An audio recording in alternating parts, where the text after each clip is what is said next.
Seeing the Blue Angels in person has been on our must-do list for a while now, and when we saw that you can watch their practice sessions from the top of the Pensacola Lighthouse, we knew we couldn't miss the opportunity to get this close to the action. We are Hannah and Jeremy, and we are Florida-based travelers on a goal to visit all 50 states. We've also been traveling around Florida to see all of the lighthouses located along Florida's very long coastline. Perhaps one of the most unique lighthouses in Florida is the Pensacola Lighthouse. It's located on the Naval Air Station where the U.S. Navy Blue Angels call home. To access the base where the lighthouse is located, you do have to provide a photo ID at the gate and be a U.S. citizen or be escorted by a U.S. citizen. On Blue Angels practice days, it can be very busy at the gate, so it is worth getting there plenty early. The lighthouse is open to climb any day, but in order to climb to the top during the Blue Angels practice, you do need to book your spot on their website in advance. These spots fill up for the whole year within 24 hours of them opening the schedule, so we stalked them on social media to make sure that we didn't miss it. The Pensacola Lighthouse has been guiding ships along Florida's Gulf Coast since 1859, making it one of the oldest lighthouses in the state. As the U.S. Navy expanded in the early 20th century, the land surrounding the lighthouse became part of the Naval Air Station, and instead of being torn down, the lighthouse was preserved along with the keeper's home and historic lenses. We explored the museum, and once it was time for practice to start, we climbed the 177 cast iron steps that spiral upward inside the tower.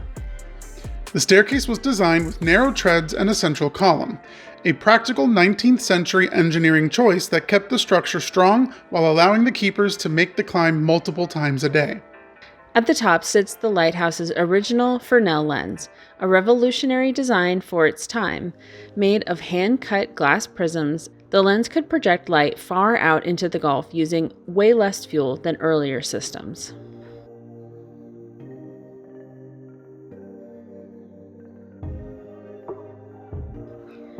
Usually when visiting a lighthouse, we spend a little bit of time at the top and then make our way back down, but not today.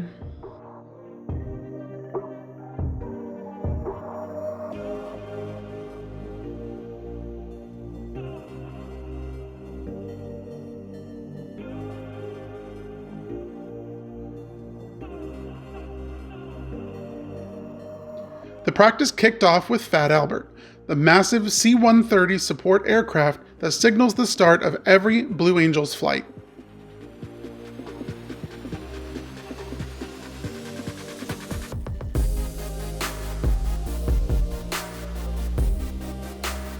Although this aircraft doesn't have the same maneuverability as the fighter jets that follow, it still puts on an impressive show of its own, demonstrating its powerful takeoffs, tight turns, and precision flying that defies its size.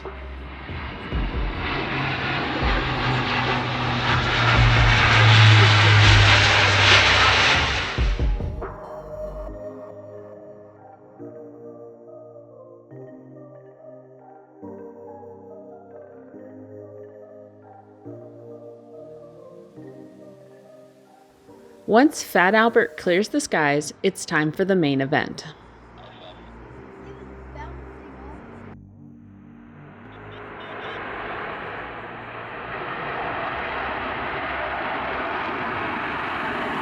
The Blue Angels are the U.S. Navy's elite flight demonstration squadron, formed in 1946 to showcase the skills and precisions of naval aviation.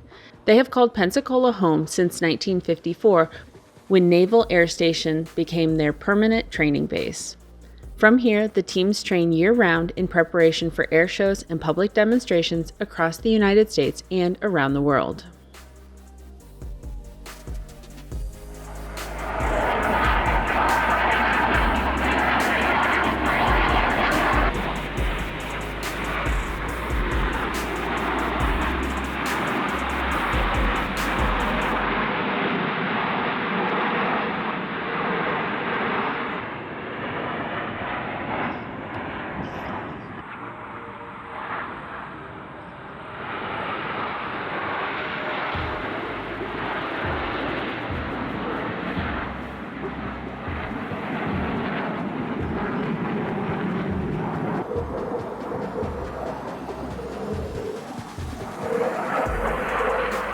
Today's team flies the FA-18 Super Hornet, a supersonic fighter capable of pulling extreme G-forces while maintaining pinpoint control.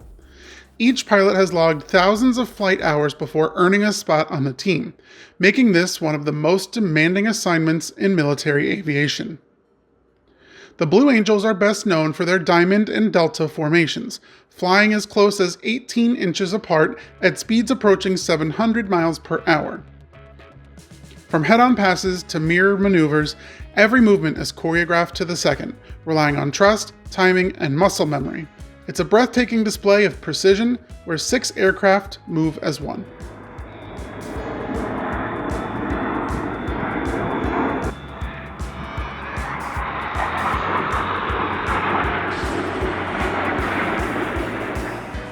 To fly this close and this fast, Blue Angel pilots undergo intense specialized trainings designed to prepare their bodies for extreme G-forces. They learn anti-G's training techniques, controlled breathing, and physical conditioning that allows them to stay conscious and focused while pulling forces that can be several times their body weight. Each maneuver is practiced relentlessly, not just in the air, but in simulators and briefings on the ground, ensuring each pilot can withstand the physical strain while maintaining absolute precision. It's training that pushes both the aircraft and human body to its limits.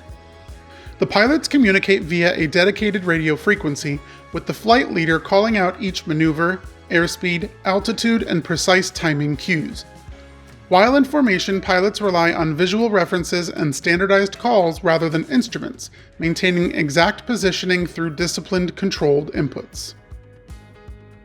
One of the other spectators on the lighthouse with us that day had a receiver tuned to the team's frequency.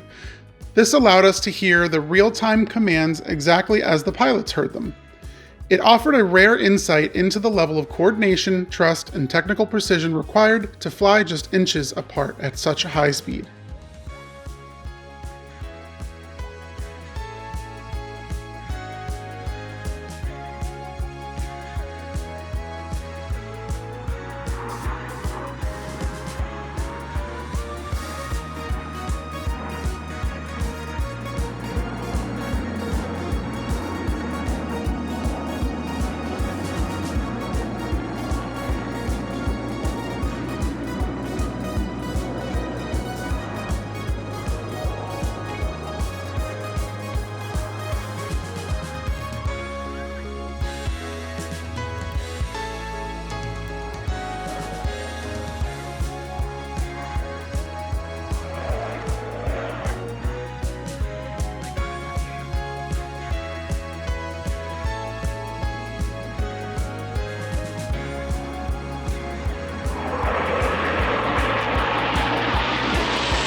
Although we could have stayed at the top of the lighthouse watching the show all day, eventually practice did end. We headed back down to ground level and made our way to the National Naval Aviation Museum. In this building, Hangar Bay 1 is the building directly behind us. If you head over in that direction, you go like this on the floor plan, you start. The museum is one of the largest aviation museums in the world and plays a direct role in preserving the legacy of naval flight through artifacts and full-scale models. The museum celebrates its deep ties with the Blue Angels, housing aircraft flown by former team members, detailed exhibits on the squadron's history, and even a dedicated viewing platform where you could watch the Blue Angels practice from the ground if you didn't snag a lighthouse reservation.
Thanks for joining us on this once-in-a-lifetime experience.